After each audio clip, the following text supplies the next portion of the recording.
तो देखिए प्रारंभ करते तो देखते हैं इसमें कहते हैं कि अन्न और बल और विज्ञान का देने वाला इंद्रदेव है।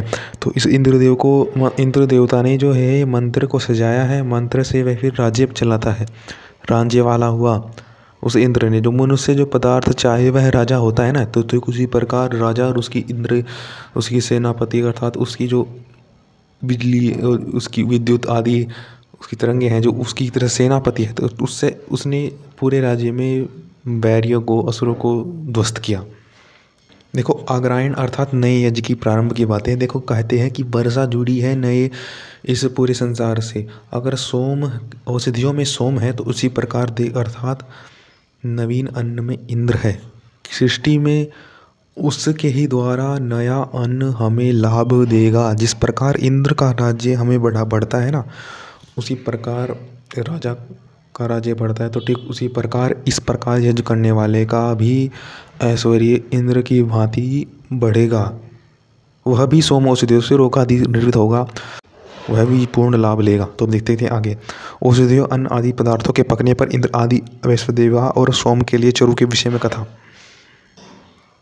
तो देखते हैं इंद्र अग्नि बोला, जो कोई हम दोनों से पहले जीते उसको हम दोनों से जीते कहे, क्योंकि इंद्र से ही है। तो इंद्र ने जीता और अग्नि ने जीता। तभी जौ का विभाग हो, चावल का, उड़द का एवं तिल का हो।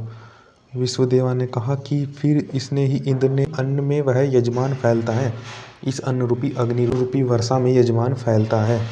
विश्वदेवों के लिए विश्वदेव वाला यज अन्न वाला अन्न होवे। और फिर इंद्रदेव बोले कि हम दोनों के बिना यह अन्न नहीं होता।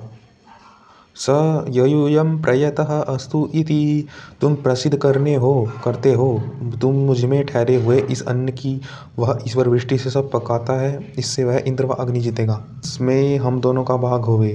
अर्थात अन्न पक रहा है वृष्टि के द्वारा। तो वृष्टि का देवता कौन है? इंद्र है देवता, वृष्टि का देवता। तो ये प्रजापति द्वारा जो पालना हो रही है, जिसकी अन्न यह सृष्टि पलती है, तो फूलती किससे है? तो ये फिर इंद्र अर्थात वही हमें, उसका आशीर्वाद ही हमें प्राप्त होता है। दोनों इंद्र के लिए ही यह भाग जीत के लिए ही और प्रतिष्ठिता के लिए ही किया जाता है, जो भाग सूर्य और पृथ्वी वाला है। प्रकार सोम औषधियों का राजा है, जो गांव में उपजने वाली और वन में उपजने वाली है। यह औषधियों का उद्धार उठाने का व्यवहार है, जो अन्न विशेष का यज्ञ है। प्रकार विशेष औषधियों का यज्ञ करने से लाभ होता है। तो ठीक उसी प्रकार जो पृथ्वी में रहने से जिसका लाभ होता है, के द्वारा जिसका लाभ होता है, वह इंद्र है। और उसमें जो वृष्टि द्वारा लाभ हुए हैं हम संसार में, जो हमें अन्न देवता रूपी आहुति यज्ञ किया, तो उससे सोम आदि विशेष अन्न होगा, जिससे कि हम फिर इंद्र जैसे कर्मवान होंगे, बलवान होंगे, विज्ञानवान होंगे, क्योंकि उस सोम आदि उत्तम औषधियों को हम ग्रहण करेंगे। समा कहा गया है कि अन्न विशेष, अर्थात जैसे कि सामक होते हैं, कणों वाला अन्न अनाज होता है, उसको कहते हैं समा। अन्न विशेष का यज्ञ किया, उससे फिर इंद्र प्रसन्न हुए पृथ्वी पर। सोम को ही समा का भागी वह यजमान करता है। ग्रहण किया तो हमारे में भी ऐश्वर्यवान हुए इंद्र की भांति। तो इंद्र ऐश्वर्य का देने वाला है ना। अन्न प्राक बलवान, तो वह अग्रहण नए अन्न का यज्ञ न करके नवे अन्न का भोजन करे, वह देवता के प्रत्यक्ष उपस्थित भाग को खा लेवे। इसलिए खाना से पहले यज्ञ इत्यादि है। नवे यज्ञ अन्न का नवायन है, तो नवा ही बल पराक्रम इंद्र वर्षा, इंद्र को आहुति जाएगी, फिर इंद्र से पृथ्वी से हम अन्न मिलेगा, तो अन्न से बल हमारा पूर्ण बल होगा, विज्ञान होगा। बल और विज्ञान, अनेक विज्ञान हमारे अन्य सुख भी पूर्ण होंगे। अन्न बल पराक्रम संवत्सर ही ब्रह्म है। फिर अन्य संवत्सर भी आगे, अन्य ऋतु भी होंगी, उन ऋतुओं का समूह भी हमारे लिए हितकर होगा। उनको चतुर्मासी फाल्गुनी का यज्ञ कहते हैं, कि जो हमारे लिए हितकर हो। चातुर्मास फाल्गुनी का यज्ञ, तो इसी संवत्सर एक वर्ष वाला पूरे वर्ष चलता रहे। दो दो पेड़ में ऋतुओं का, जैसे कि हेमंत और शिशिर ऋतुओं का इत्यादि जो यज्ञ है चलता रहे।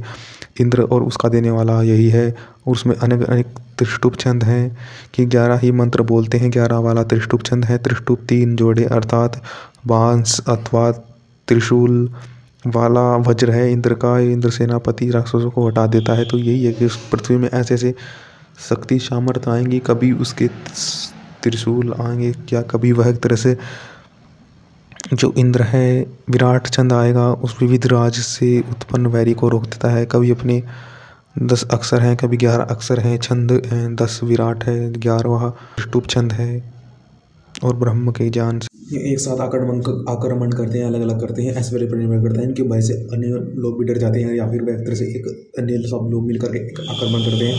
तो यही त्रिष्टुप छंद से दर्शाता है कि सब मिलकर करते हैं आक्रमण। त्रिष्टुप छंद और इत्यादि जो पहले छंद था कि विराट छंद, उससे सब डर जाते हैं, भयभीत हो जाते हैं इंद्र के विराट रूप से, उसके वज्र रूप से। तो यही है कि वज्र और इत्यादि, वज्र के बाद त्रिशूल अर्थात उसकी सब सेनाएं इकट्ठी बैरियों को ध्वस्त करती है, अर्थात रोकने वाले विघ्न को रोकती है। उस इंद्र के जो विघ्न है, जो मानव काम भोग इत्यादि उसको रोकते हैं, फिर इंद्र से पराक्रम होते हैं, पराक्रमवान होते हैं, बलवान होते हैं, पराक्रमी होते हैं। तो ये इंद्र से यज्ञ करो, इंद्र देवता मुख्य देवता ओम।